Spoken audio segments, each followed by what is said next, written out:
John Cena is considered to be one of the greatest WWE wrestlers of all time, and earlier this year he kicked off what will be his farewell tour lasting all throughout 2025.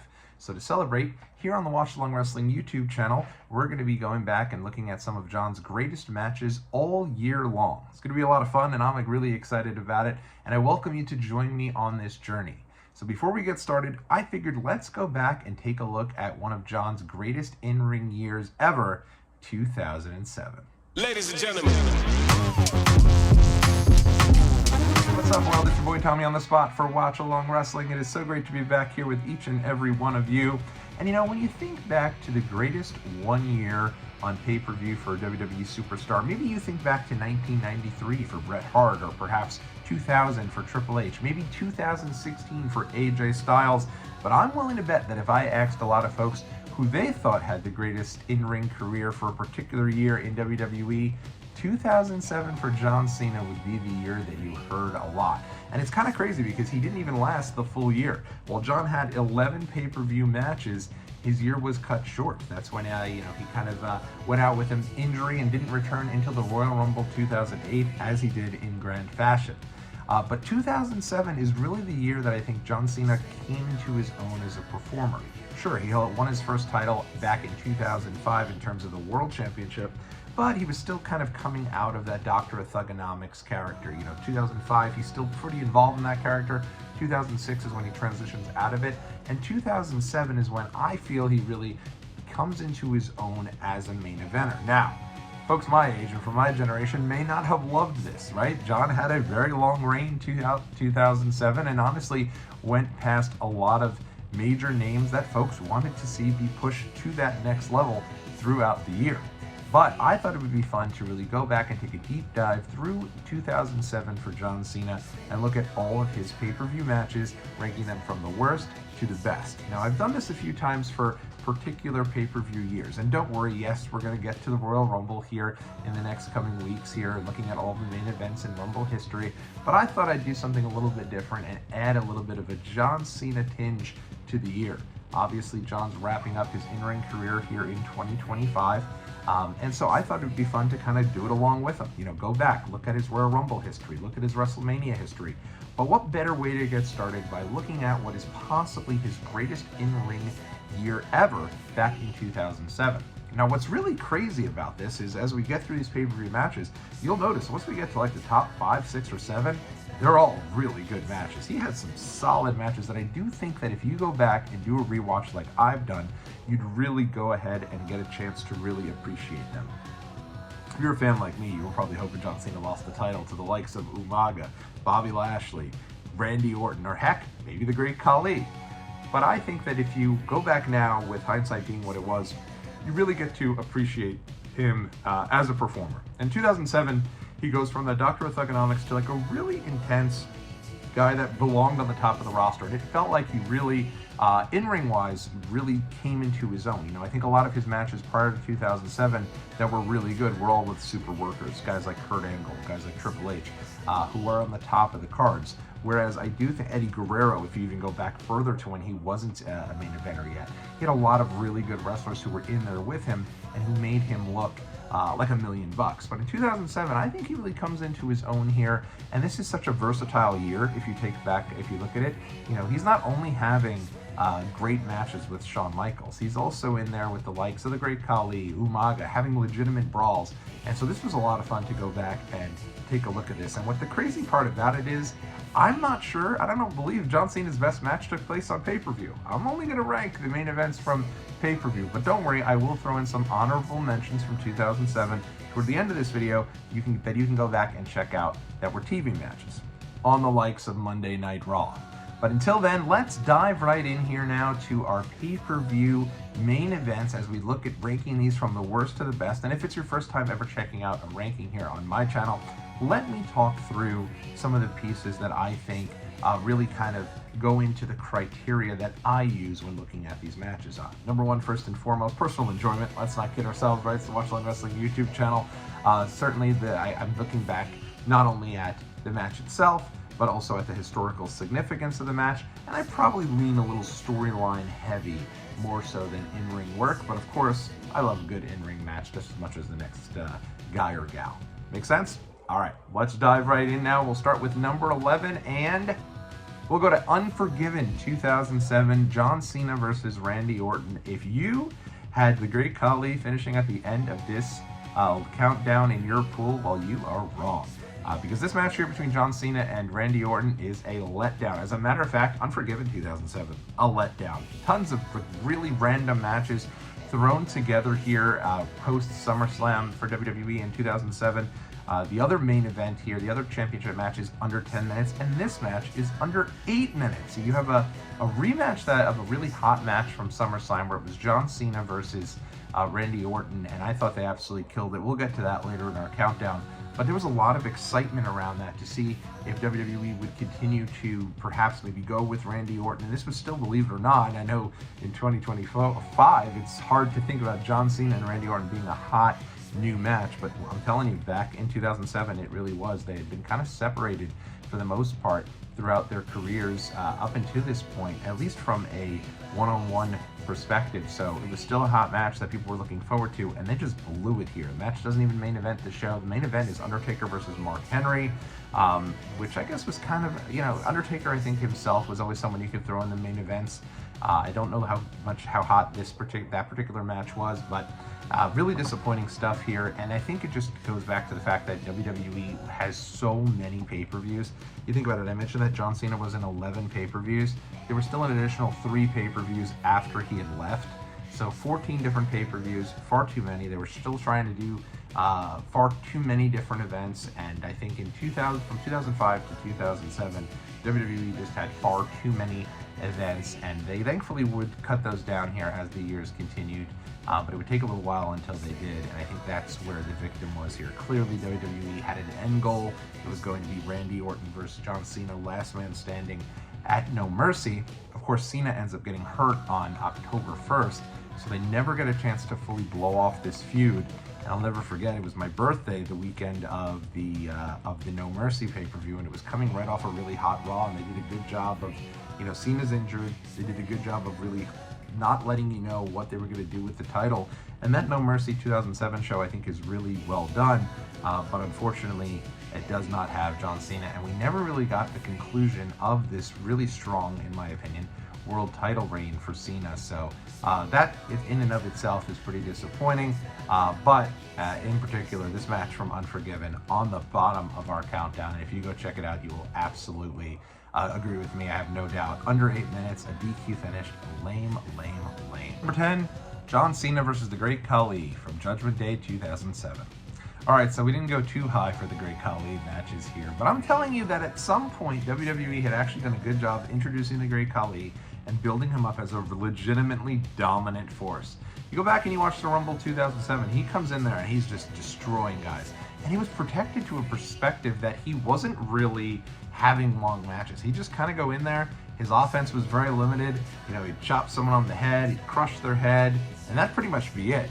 So going into the idea now that you had this guy in Great Khali that had been so protected, and now he was going up against John Cena in the midst of this historical title reign, it really did leave a little bit of intrigue. Would WWE take the title off of John Cena, or would Khali, would he even be able to have a solid match there with Khali?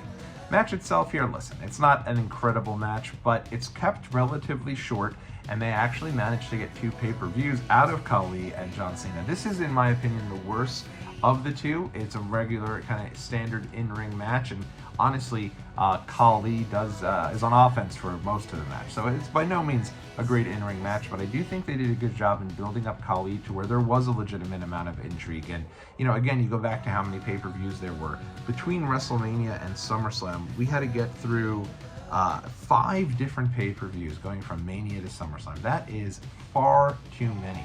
You had Backlash, Judgment Day, One Night Stand, Vengeance, and Great American Bash. Just insane how many pay-per-views they had back then. And I promise it's the last time I'll bring that up. But yeah, this match here leaves a bit to be desired, but I think that the first meeting, there was this bit of excitement around it. It's almost like Brock Lesnar versus Omos from WrestleMania, where you knew the match was going to be, as JR would call it, folding shoe ugly, but that it was kept short enough to where at the end of the day, it was harmless, and I think that's where this match ranks for me. Good thing it didn't go too much longer than it did, because I think Khali would have been exposed, but for what it was fine. Moving right along, number 9, New Year's Revolution, John Cena versus Umaga. Now, I know you're going to think I'm crazy, because this is a very good match, but I remember the sting of this match just kind of permeating, and I think that, in all honesty, even going back and rewatching it, it was, the end of this match is just so bad, and I don't understand what they were doing. I think New Year's Revolution should have been the time where they could have taken the belt off of Cena and given it to Umaga, and then build up their last man standing match at Royal Rumble even more so. Umaga comes in red hot, undefeated streak coming into this match, and he's going against Cena. And if you remember, the year prior, they did that. They had John Cena lose the title to Edge coming out of New Year's Revolution, and I really think it set the road to WrestleMania, if you will, on fire. People were so excited about that. It kind of breathed a little bit of life into the WWE World Title picture, giving the title to Edge, and I think they could have absolutely recaptured that in the beginning of 2007 here by giving Umaga the title. And if you want Cena to take it back, go for it. But I actually do think the reason they didn't do that is because I think they were prepared to go for a very long time with John Cena as champion. I think if Cena did not get hurt, he would have held this title for probably definitely the rest of the year, and probably a good amount of 2008 as well. So it's likely why they didn't do that, because I think they were prepared to have a very long reign for John. But I just think Cena ends up beating Umaga in ending his undefeated streak with a roll-up. It didn't work for me. Match itself is okay, but certainly much better to come from them. And we'll definitely get to that later in the countdown. Number 8, John Cena versus the Great Khali from the One Night Stand 2007. So here I am going to be gushing about the Great Khali again, because honestly, it was a real surprise for me how much I enjoyed both of these Great Khali versus John Cena matches. And I remember ordering, I think it was this one, because you knew a One Night Stand was always going to deliver because you had the different stipulation matches, and I was always a fan of those matches. And I think 2007 for me was the year where my dad had kind of gone, all right, I'm done with buying you every WWE pay-per-view. Go out with your friends, enjoy doing that, and you guys decide if it's worth your money to order these shows. And so for us, it was something where for the first time, it's not just, hey, come over to my house, my dad's getting us the event. It was like, do we want to get these events? And I know we didn't get the first one, but we did get this one because we did think Khali was going to beat John Cena.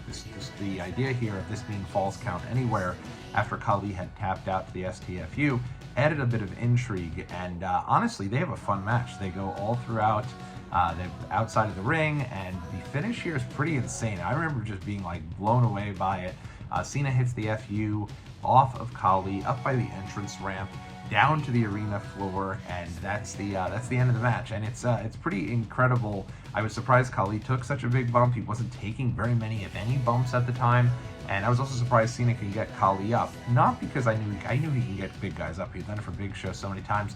But Khali just felt so clunky. Like, I thought that was just such an interesting idea there. And again, I know you're probably surprised I put this match over the Umaga match. In ring, Umaga might be the better match. But for me, this particular match showed that Cena can go with anyone, and that he could even get a good match out of someone like Khali, who was not having very good matches at the time. So this is a bit of a sleeper. I really enjoyed this one. Moving right along, number 7 here, Vengeance 2007, the 5-way main event. Now, I will say this. The Vengeance event, you didn't know what happened with Chris Benoit, but I do know that going into this match, there was a little bit of strangeness around the Benoit thing, right? Benoit wasn't in the match with Punk, and it was just bizarre. It wasn't like him to not be a part of it. It felt uneasy. I don't know if anyone knew what had happened, but it was definitely strange and really kind of awkward. So I know there was like some uneasiness from all of us who did watch that one, and we got into the main event here. But with that being said, the main event of this pay-per-view is actually a very good standalone match. Like, if you go back and watch this match, it's a fun kind of car crash, 10 minutes, maybe a little bit more, but 5 guys in there, 10 minutes. You could only tell such a great story.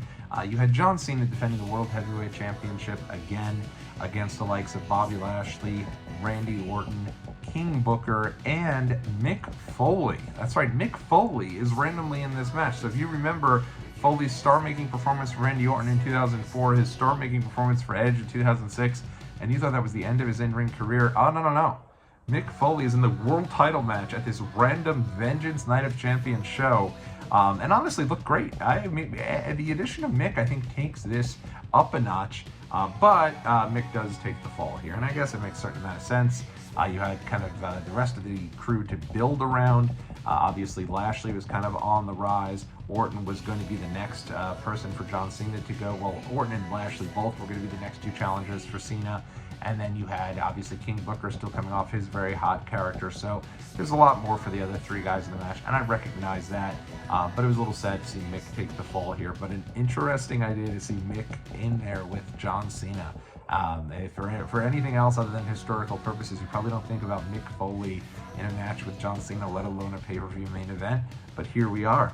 Fun match, but I just, could have been a little bit more if they had some more time, and certainly if there was a legitimate story here as opposed to, hey, Cena's just got to overcome the odds, which of course he does. Number 6, No Way Out 2007, John Cena and Shawn Michaels versus The Undertaker and Batista. So this is a situation where WWE already has their main events for WrestleMania announced, signed, sealed, delivered, ready to go, and we're right in the beginning of February. So we still have a pay-per-view to go. And so what they came up with, honestly, wasn't so bad. And this would be the last year where this was the case for WWE. I think they realized this was a problem if they consistently had to put on a pay-per-view every February. People weren't just going to buy anything they randomly threw out there. So instead, what they did was they started to add stakes to the February pay-per-view. The very next year, they'd add the Elimination Chamber matches to No Way Out 2008. And for the following year, in 2009, that was the end of No Way Out. Same, I like No Way Out.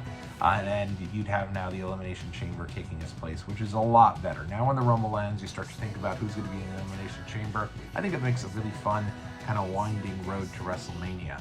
But here in 2007, you did. You had the main events already set up, so stakes were low. I did not order this one live for that very reason. But with that being said, it really made for a fun match here. I mean, tons of star power in this match. If you think about it, 4 bona fide main eventers in Undertaker, Batista, Shawn Michaels, and John Cena. And honestly, they have a really fun 20-plus minute match here. And the idea going into this is obviously, how can these teams coexist, right? Are they going to try to get one up on each other with WrestleMania looming? And whichever team is able to coexist would be the team to win, which inevitably ends up being Cena and Michaels. For me, I think this is just a really fun match to go back and watch.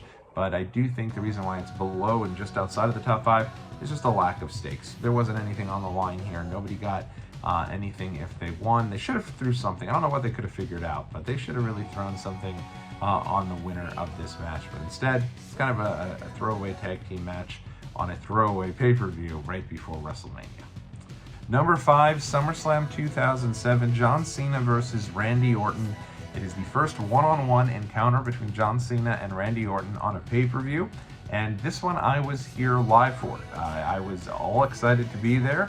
If you go into the archives, I have an entire hour and a half that I did about SummerSlam 2007 weekend, everything that came with that, and it was a lot of fun to be there, but I thought the event was very disappointing from a live perspective. Now, we've gone back and since rewatched that. I did that review of that show with my main man Steve down in Orlando, Florida, and I think both of us agreed it was much better than we remembered. But on this night, it wasn't the greatest show, and I think the end of this particular match really left a sour taste in our mouths, because the entire event being built around Cena and Orton really was. People were ready for a new champion. People were, believe it or not, very excited for Randy Orton here in 2007. You don't really think about that when you think about Orton's 2007. You think about sort of the issues he had outside of the ring. But going into this show, I'm telling you, like, you'd walk into the arena and people were chanting, Randy Orton, and they were just ready for somebody else other than Cena, and it just ends up not happening. They do start their feud that I really think was going to culminate with John Cena defeating Orton and then Chris Jericho returning to take out Cena. Because you remember, Cena's injured, he's out of the picture, and then Jericho returns to rid the WWE of Randy Orton. When Orton finally got the belt, which most of us, I think, were clamoring for at this stage. People were ready for Orton to get another chance with the title after his 2004 reign, which was kind of a flop. And they were ready for it here at 2007. And the worst part is, Cena ends up, in the middle of and toward the end of this match, not only does he get RKO'd, but he kind of pops right out of that and then immediately hits the FU on John Cena. And I just remember sitting there and all of us were like, oh my gosh, like, how was that the finish? It just felt so anticlimactic. I think if they had really built to a big finish there, it could have worked. But instead it was like Cena kind of no-sold Orton's finish and just went to his, and then we were done, and that was it, go home. But that being said, they have a banger of a match. In retrospect, since going back and rewatching it, taking the live perspective out, taking all of that away from it, this is a really great main event, and it's historic because it's a feud that would go on and really carry WWE for the next 6 to 7 years, even if maybe it wasn't our favorite feud at the time. I think looking back, these two kind of have run parallel throughout their careers, and I do hope we get them into some sort of match here throughout Cena's farewell year. Number 4, we're going to WrestleMania 23.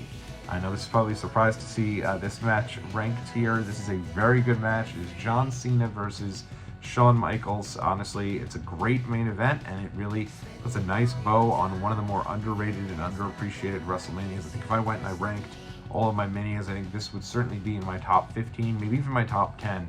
It's a great show. The reason why, for me, it's not in the top 3 is because I just think the top 3 are so good, so underappreciated. We'll get to them in a bit. Because this is WrestleMania, grandest stage of them all, yes, it's propelled to that next level, and I like the idea of Cena's gotten past Triple H, and now he's got to get past Shawn Michaels. They're both members of DX in back-to-back WrestleManias. I love the entrances here. Cena with the car throughout the streets of Detroit, breaking through the glass, so big time. The only thing that I would have done differently is I think once Triple H gets hurt in January of 2007, I think you bring Shawn Michaels back up as the Heartbreak Kid Shawn Michaels. That if this was one-on-one HBK against John Cena, I think that would have been great, except here Shawn Michaels is still half of DX, and he's by himself. So, I mean, Triple H is gone for an extended period of time.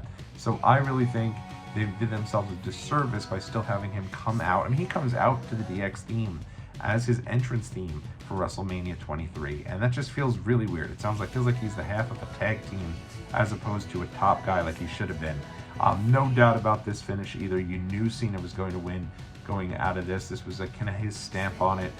But again, I kind of liked how it worked out, even though that wasn't the plan. I think the plan was for Triple H, John Cena 2 at this WrestleMania before Hunter gets injured. But I think it worked out for the best because I think Shawn and John Cena had a great match. It wasn't their best match ever, though, which we'll get to in a bit.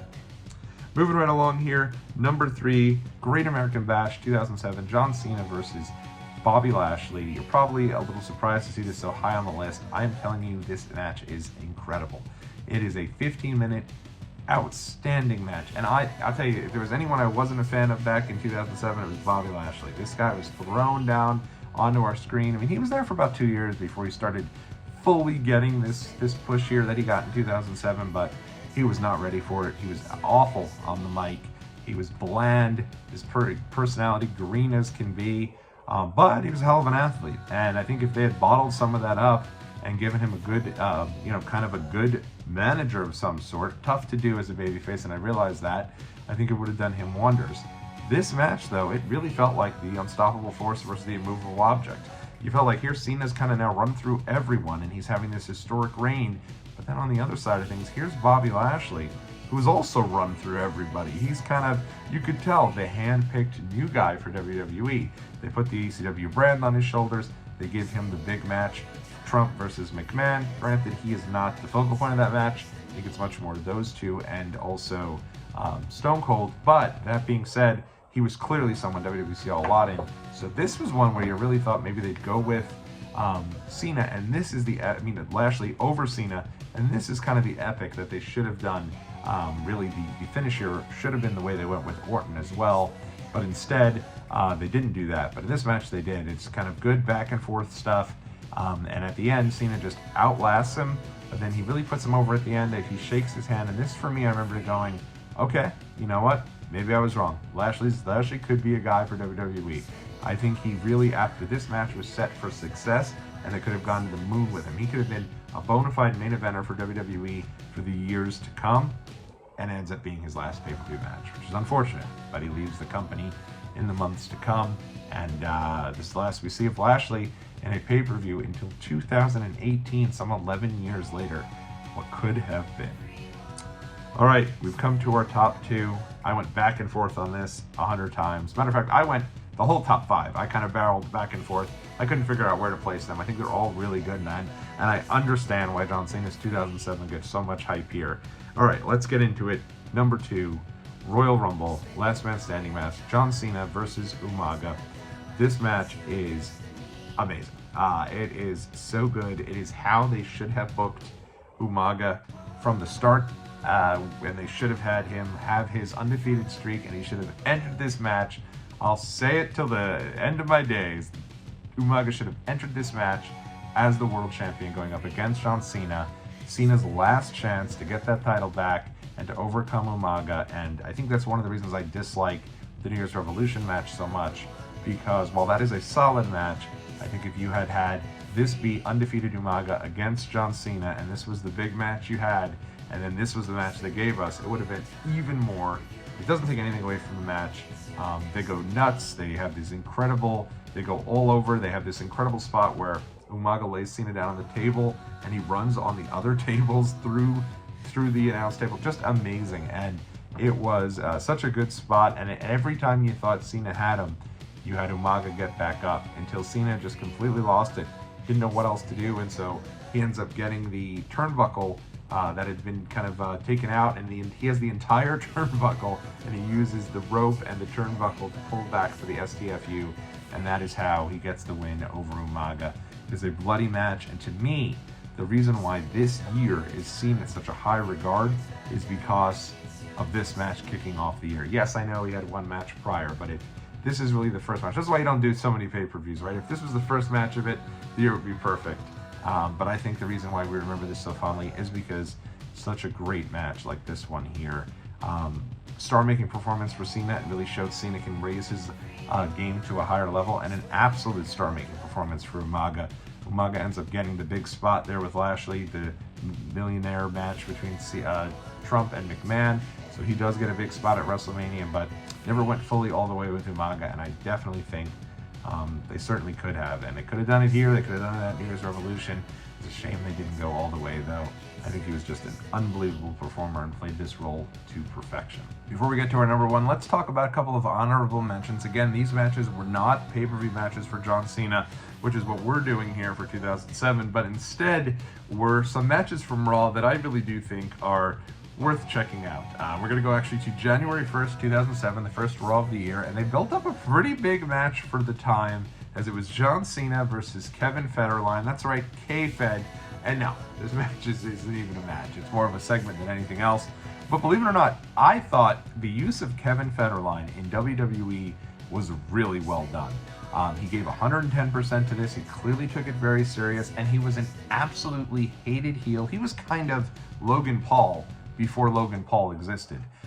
Known for his relationship with Britney Spears and just being absolutely hated. He came out and really did a lot to propel John Morrison and Melina, got involved with Booker T, ends up showing up at Cyber Sunday and costing John Cena the match. If you're doing a rewatch of like 2006 pay-per-views, you're going to be like, what the heck? But spoiler alert, to almost 19 years later, he shows up and costs John Cena the match. It was just kind of out of nowhere. So they built up this big match here for the first first Raw of 2007. Unfortunately, now that Peacock's gotten rid of all of the Raws, I'm not even sure if you can find it. But if so, it is a fun segment, and it ends with Umaga laying out John Cena. And believe it or not, K-Fed got the win. He beat Cena 1, 2, 3. No one was beating Cena in 2007. But John Cena here, I honestly don't think he's lost a single one of the matches we've gone through thus far, but he does lose to Kevin Federline on the first night of Raw in 2007. I love when they put something on the first Raw of the year, and they did so here. But really, this is a good piece to check out if you want kind of the full story between John Cena and Umaga, because the only reason Kevin Federline wins is because Umaga comes and lays out Cena, setting the stage for their match, their series of matches coming up at New Year's Revolution as well as at the Royal Rumble. But I think this is fun. You should check this one out. If for nothing else, it's a sign of the times in 2007.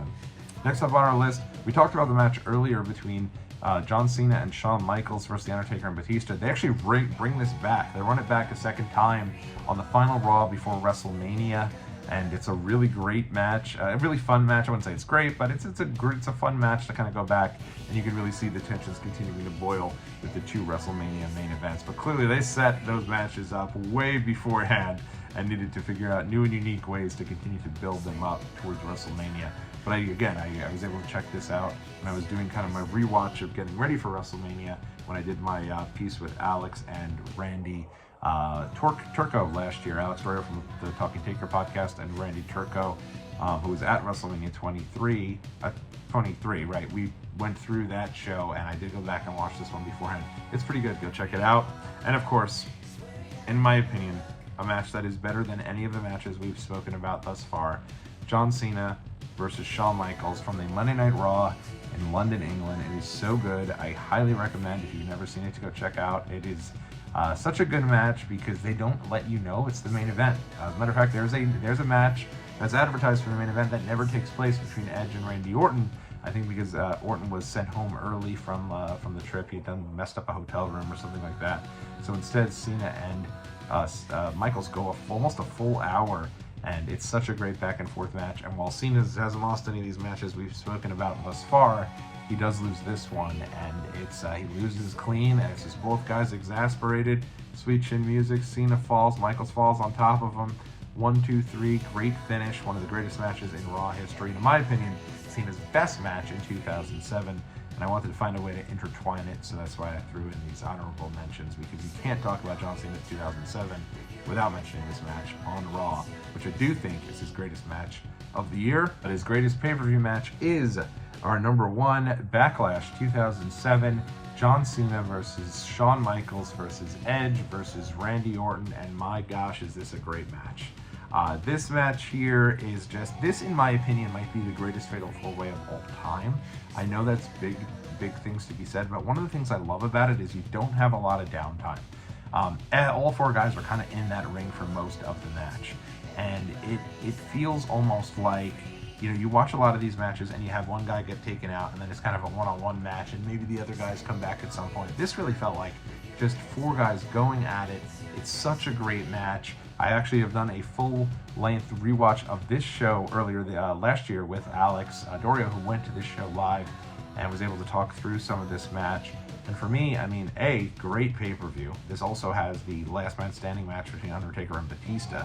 So you're getting 2 incredible matches on Backlash. I mean, honestly, amazing stuff.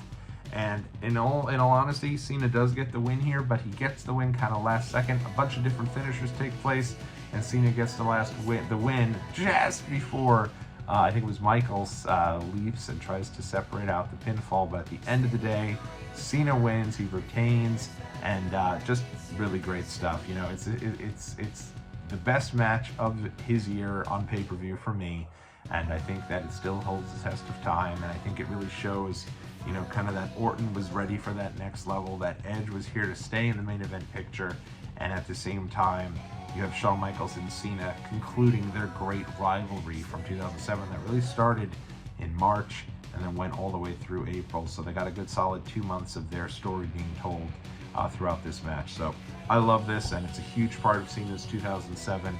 But you think about it, you know, all these matches, you think about the different types of opponents that he faced, and his great TV matches as well. I think he's had something like 116 matches throughout all of 2007, and he didn't even conclude the year. I would have loved to have seen him conclude the year. I think it's disappointing that he didn't get a chance to conclude the year and see where this title reign would have taken him, because I think if he had done that, you would have been able to get the feud with Jericho, because I do think Jericho is coming back to take face off against Cena and save the WWE from Cena, and imagine he does, it would have been like a massive success, I think. And instead, I think that because Cena got hurt, instead Jericho comes back to face Orton, there was really something missing from Jericho's run that didn't pick back up until his feud with Shawn Michaels in 2008. All that being said, Cena going down with injury does lead to, in my opinion, one of the greatest Royal Rumble surprise entrants that I'm not sure has ever been topped, with him showing up as number 30 to 2008. But we're not talking about Cena's Royal Rumble until next week. We will talk about Cena's Rumble next week, but let me know what you thought about my countdown here, looking at every single pay-per-view match from John Cena's 2007. Let me know where I got the rankings wrong. Let me know your favorite match from his 2007. And we'll again talk real soon right here on Watch Along Wrestling in our next video.